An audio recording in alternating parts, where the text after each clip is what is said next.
Chers étudiants, je vais vous présenter l'épreuve d'économie et de droit que les BTS qui n'ont pas encore été réformés vont passer. Mon discours s'adresse donc en priorité aux étudiants de BTS de deuxième année dont la formation n'est pas encore rénovée. Cette capsule vidéo vise à vous donner toutes les clés pour réussir l'épreuve d'économie et de droit. Pour cette session 2020, les BTS GPME, SAM et NDRC ne sont donc pas concernés. Toutefois, cette présentation sera utile à tous dans la mesure où les attendus du syllogisme en droit restent identiques. Nous allons voir ensemble dans un premier temps les généralités, c'est-à-dire ce qui reste valable quelle que soit la discipline, l'économie, le droit et parfois même d'autres disciplines. Puis nous aborderons sur ce que le jury attend en regardant votre copie dans la partie économie. Ensuite, nous ferons la même chose dans la partie droit. Enfin, nous conclurons par une synthèse des points essentiels. Tout d'abord, les généralités. L'économie représente un coefficient 1 auquel s'ajoute le droit coefficient 1 lui aussi. Et donc, l'épreuve que l'on nomme E3.1 est d'un coefficient 2. L'ensemble dure 4 heures. Alors, attention, c'est 4 heures d'un bloc, ce qui signifie qu'il vous appartient de gérer votre temps afin de ne pas consacrer trop de temps à une discipline et pas assez à l'autre. Par exemple, le jour de l'examen, passer 3 heures à travailler en économie vous amènera à ne pouvoir consacrer qu'une seule heure en droit. Et ce déséquilibre est très risqué, car négliger une discipline, c'est s'amputer de précieux points et voir la moyenne s'éloigner bien souvent. Il est donc important de respecter un équilibre, à plus ou moins un quart d'heure, disons, pour passer environ 2 heures en éco et environ 2 heures en droit. Pour cette épreuve E3.1, la moyenne est calculée en additionnant votre note en économie à votre note en droit. Et donc, au total, cette note sur 20 a un coefficient de 2. Je conseillerais de démarrer par la discipline avec laquelle vous êtes le plus à l'aise. Par exemple, si vous préférez le droit, alors commencez par faire le droit. Parce qu'ainsi, vous démarrez en confiance et puis surtout, vous serez plus à même d'avoir traité tous les dossiers de manière convenable pour cette première partie dans laquelle vous devez consacrer environ 2 heures. Et ensuite, vous passez à la deuxième discipline. Toujours dans les généralités, nous allons voir maintenant que le fond et la forme forment un tout. C'est-à-dire que vous ne pourrez pas réussir votre épreuve si vous négligez la forme. Ou bien, à l'inverse, si vous négligez le fond. C'est-à-dire qu'il faut à la fois respecter les méthodes, les étapes de raisonnement, c'est-à-dire la forme, la manière dont doivent être organisées vos réponses, mais aussi le fond, bien sûr, c'est-à-dire la qualité de vos arguments, la pertinence de votre analyse, le fait de prendre les bons arguments, de s'appuyer sur les bonnes annexes, tout ça vont permettre de donner une copie crédible. Donc, aujourd'hui, je vais m'atteler à vous présenter les méthodes qui vont vous permettre de construire justement et de mettre en forme vos réponses afin de gagner le maximum de points.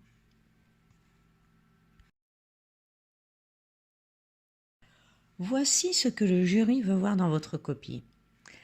Vous devez maîtriser les savoirs et les compétences du programme. En clair, 4 points.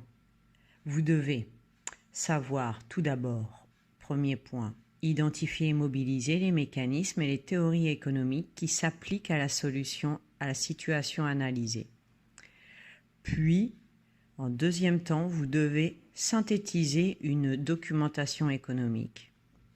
Troisième compétence en fait, troisième compétence, savoir exposer ses analyses et ses propositions de manière cohérente et argumentée.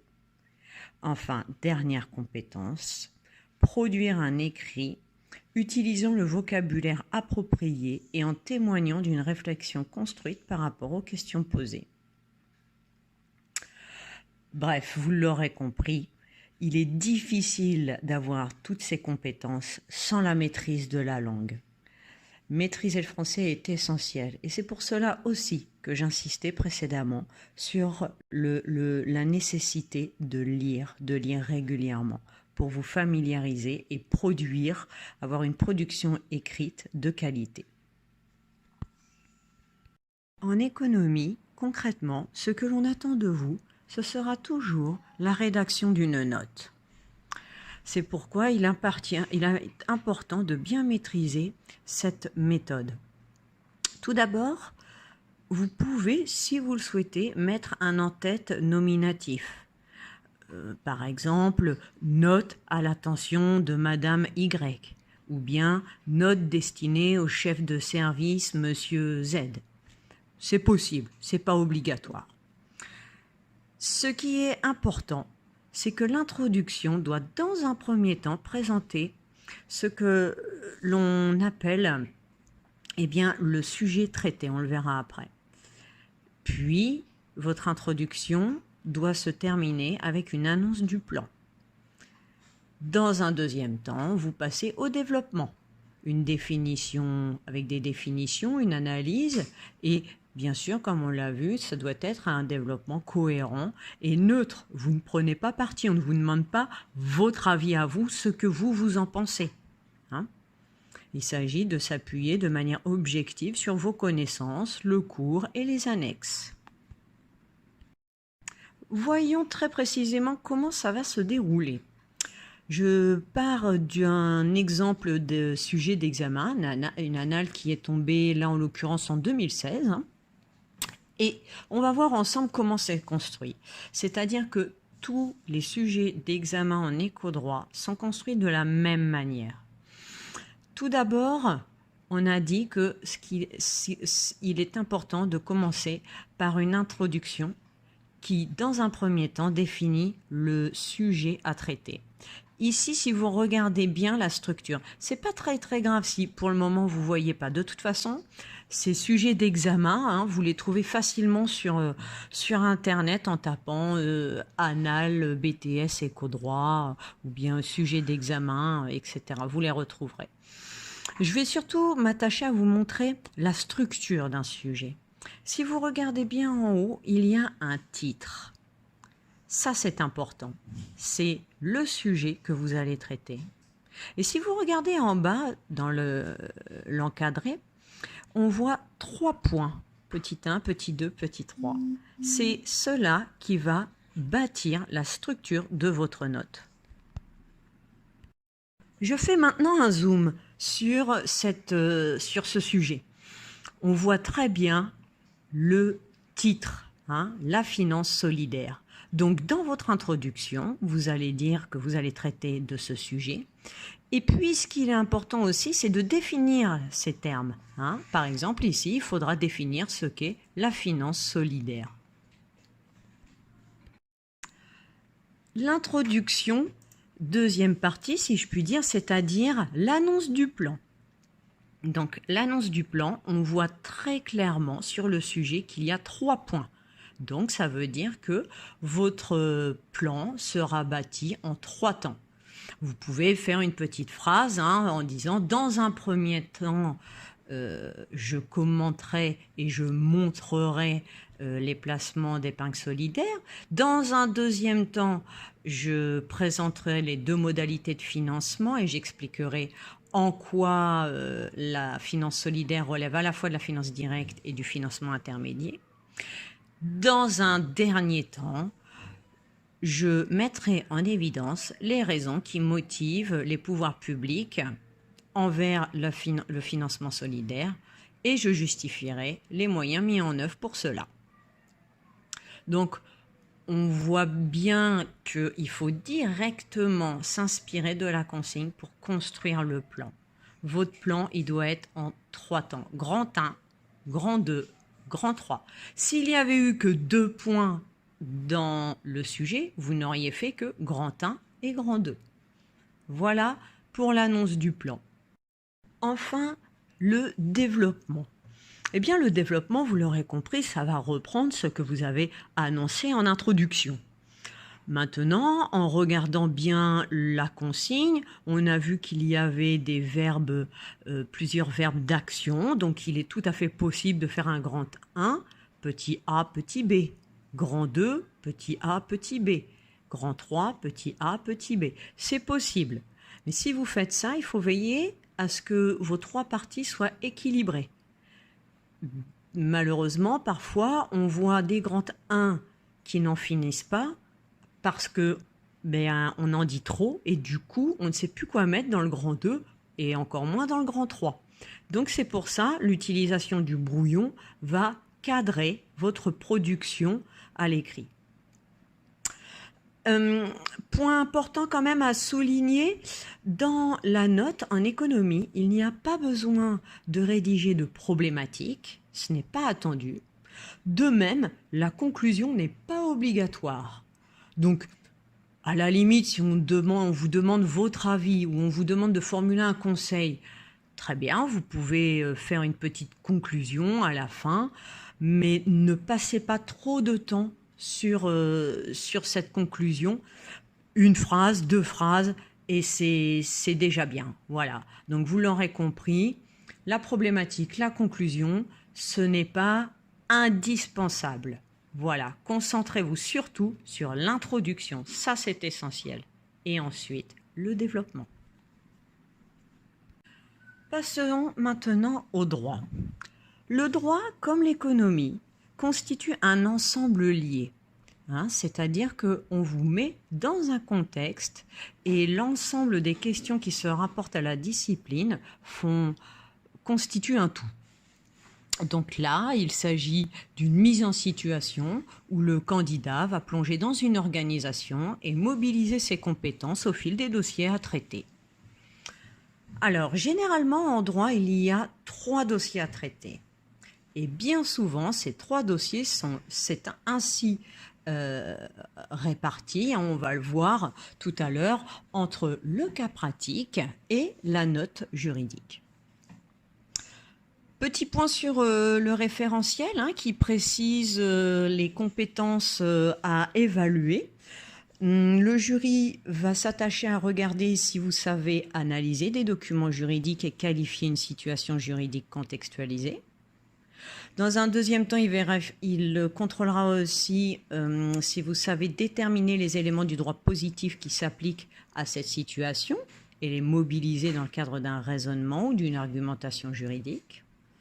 Dans un troisième temps, on va regarder aussi si vous savez expliciter dans un contexte proposé le sens et la portée de la règle de droit ou bien d'une décision de justice. Enfin, on attend de vous que vous sachiez produire un écrit en utilisant un vocabulaire juridique approprié et en témoignant d'une réflexion construite par rapport aux questions posées. L'évaluation, donc, repose sur les 2 types d'activités. C'est celle que l'on va voir à présent. En droit, donc, l'épreuve s'articule bien souvent autour de 3 dossiers.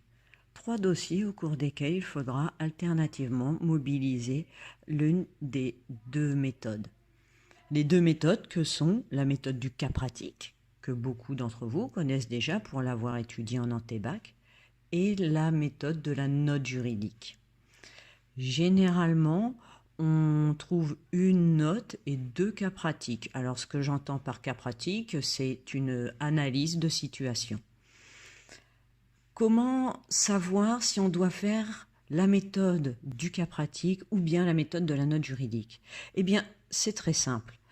Lorsque c'est une note, on vous le dit clairement. La consigne mentionne bien dans une note. Alors la note peut être structurée, argumentée, peu importe, il y a le mot note, donc on attend de vous une note. Et par déduction, si on ne s'est pas expressément écrit, alors c'est la méthode du cas pratique qui s'applique. Surtout, ne mélangez pas les deux méthodes. Ne faites pas un mix des deux. Dans un premier temps, donc, nous allons voir le cas pratique.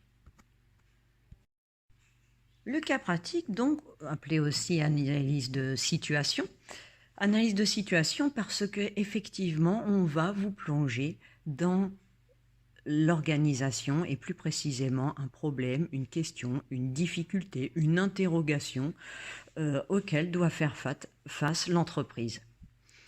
La méthode, c'est celle du syllogisme.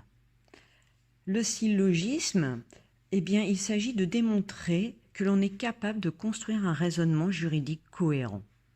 Le syllogisme comporte 4 étapes, toujours 4 étapes. Et ça, visuellement, dans votre copie, on doit le voir. Alors, vous pouvez sauter une ligne entre chaque étape ou bien mettre un titre, ou voilà, peu importe. Toujours est-il qu'on doit bien identifier ces 4 étapes. La première, c'est qualifier, la qualification juridique des faits. La deuxième, c'est la problématique ou bien aussi la question de droit. Certains l'appellent comme ça. La question de droit qui est soulevée par la situation que vous venez de décrire. La troisième étape, c'est la règle de droit. Et enfin, la solution, c'est-à-dire eh bien, quelle solution vous pouvez formuler au vu des 3 étapes précédentes. La première étape du syllogisme, c'est la qualification juridique des faits. Qui sont les parties? Leur nom, leur profession, la difficulté qu'ils rencontrent, leur relation. Est-ce qu'il s'agit d'une relation client-fournisseur, employeur-employé? Tout cela est très important. Encore une fois, vous êtes plongé dans une organisation qui est amenée à se poser des questions, à s'interroger. Peut-être elle rencontre des opportunités, elle voudrait savoir quel est le cadre juridique. Peut-être rencontre-t-elle des difficultés en interne, un problème avec un fournisseur ou bien un employé. Peut-être s'agit-il d'un particulier en tant que client ou en tant que travailleur. Tout cela doit être précisé dans cette première étape. Cela va permettre aussi de savoir la branche du droit qui va être mobilisée. Est-ce que c'est une relation de travail ? Est-ce que les faits se déroulent dans le cadre d'un contrat de travail? Est-ce que les faits soulignent la responsabilité éventuelle qui pourrait être engagée? Dans ce cas, quel est le dommage? Quel est le fait générateur? Voilà, tout dépend des informations qui vous sont fournies dans la situation. La deuxième étape, c'est la problématique. La problématique ou question de droit, eh bien, répond à des critères très précis en termes de forme. On l'a vu au début dans les généralités, je vous ai dit que la forme et le fond étaient tout autant importants. Eh bien, ici, les critères sont très précis. Il s'agit d'une question formulée de manière impersonnelle et générale. Elle est de portée générale et ne vise pas quelqu'un en particulier.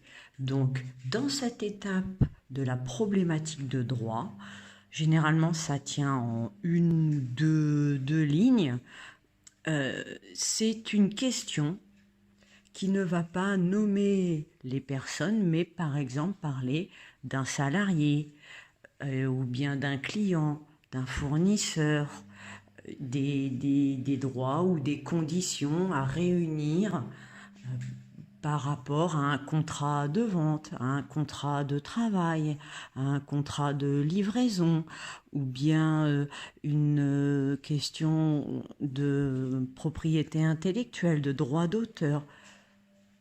Peu importe, tout va dépendre du cas et surtout, vous l'aurez compris, de la manière dont vous avez qualifié les faits. De toute façon, bien qualifier les faits, c'est forcément bien avoir compris la situation. Et donc, vous allez percevoir quelle est la problématique soulevée dans cette situation. À quelle question doit-on répondre par rapport au cas? La troisième étape, c'est là où les règles de droit. Dans cette étape, il va falloir mobiliser vos connaissances, vos cours, mais aussi les annexes. La règle de droit, il va être ici attendu de retrouver le cadre juridique. Vous pouvez citer un article de loi, un dispositif que vous connaissez. Sûrement dans les annexes, vous trouverez ce qui va pour l'essentiel alimenter vos réponses, c'est-à-dire que ce peut être une décision de justice, de la jurisprudence. Ça peut être aussi des articles de loi, des extraits d'un code, code pénal, code du travail, que sais-je encore, code de la propriété intellectuelle, tout va dépendre du sujet. Alors, c'est là aussi où il est important de comprendre la situation dans la mesure où vous ne pourrez mobiliser les bonnes annexes que si vous avez bien cerné la problématique soulevée. Enfin, la quatrième et dernière étape, la solution. La solution que certains appellent la mineure. Eh bien, ici, il s'agira de, en quelque sorte, répondre à la question que vous vous êtes posée dans la problématique. Répondre à une question précise par rapport à la situation. C'est-à-dire, il s'agira de savoir est-ce que Monsieur X ou Madame Untel a oui ou non tort, raison, droit, ou peut prétendre à des dédommagements, ou bien... Voilà, il s'agira de répondre précisément au cas qui vous est soumis. On attend une réponse juridique. Nous avons vu le cas pratique. Maintenant, nous allons voir la méthode de la note juridique, qui est, comme vous le savez, l'un des deux types d'exercices, l'une des deux méthodes qui peuvent être sollicitées dans la partie juridique. Nous voici donc face à l'un des dossiers de la partie juridique qui fait appel à cette méthode. Tout d'abord, qu'est-ce qui est important ici ? Quelle est la première chose à souligner? C'est le titre. C'est le titre. Ici, c'est l'immatériel et la protection de la personne. Ensuite, comme je vous l'expliquais, comment savoir qu'il s'agit de la méthode de la note à mettre en œuvre et non pas du syllogisme? Eh bien, tout simplement parce que si vous regardez bien la structure de la consigne, on voit bien apparaître le mot note. Je vais revenir plus en détail sur cette consigne. Comme vous le savez, la consigne, que ça soit en note économique ou juridique, est fondamentale pour construire votre réponse. Alors, la note. Tout comme en économie, la note juridique, c'est une introduction et un développement.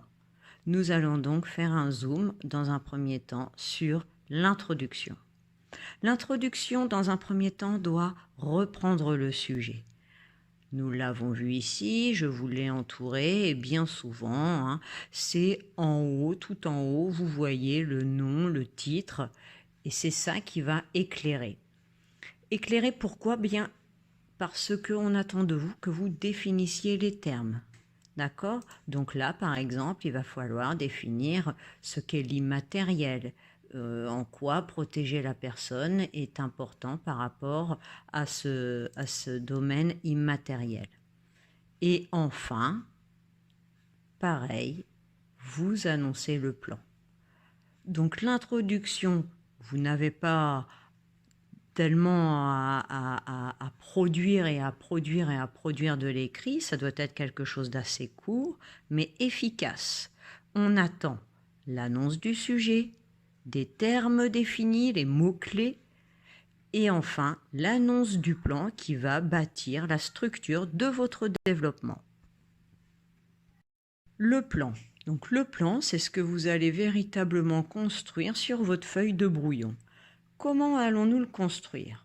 Donc dans un premier temps, on a bien vu qu'il s'agissait d'une note structurée, donc ça veut dire qu'il va falloir y mettre un grand 1, un grand 2, tout du moins organisé en paragraphes, quelque chose dont on voit la structure, c'est-à-dire qu'il faut que le jury visuellement puisse identifier cette structure. Donc soit en sautant des lignes, soit en mettant un paragraphe, je veux dire un paragraphe dans la mesure où votre développement va aborder un grand 1, puis un grand 2. Alors il est tout à fait possible de mettre un titre, de faire votre développement, d'aller à la ligne à chaque idée, et puis lorsque vous changez de partie, vous allez attaquer la deuxième ou la troisième partie selon la consigne, eh bien vous allez sauter une ligne, et si vous le souhaitez, vous pouvez mettre un titre, grand 2. Voilà. Alors ici, comment ça s'organise? Eh bien, on voit bien que après la virgule, il s'agit d'exposer les restrictions à l'usage des TIC imposées à l'employeur en matière de recrutement et en matière de contrôle et de surveillance des salariés.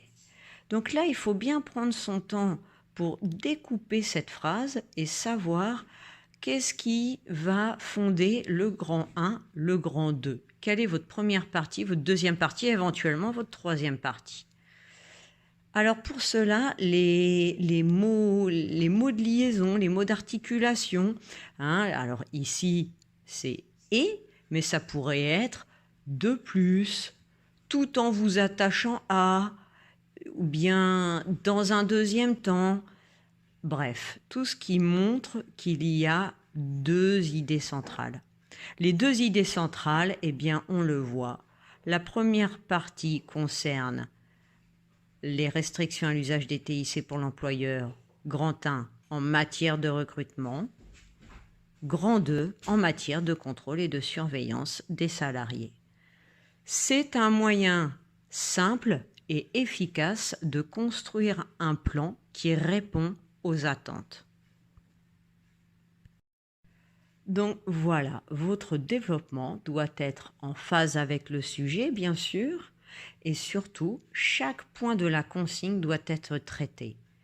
L'ensemble doit former un tout cohérent et structuré.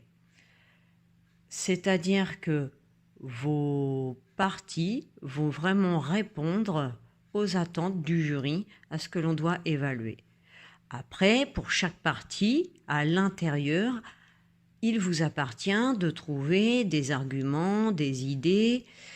Pour cela, vos cours, vos connaissances, mais aussi les annexes. Il y a forcément des annexes à exploiter par rapport à ce développement. Donc ça, c'est à vous d'organiser. Encore une fois, le brouillon est nécessaire.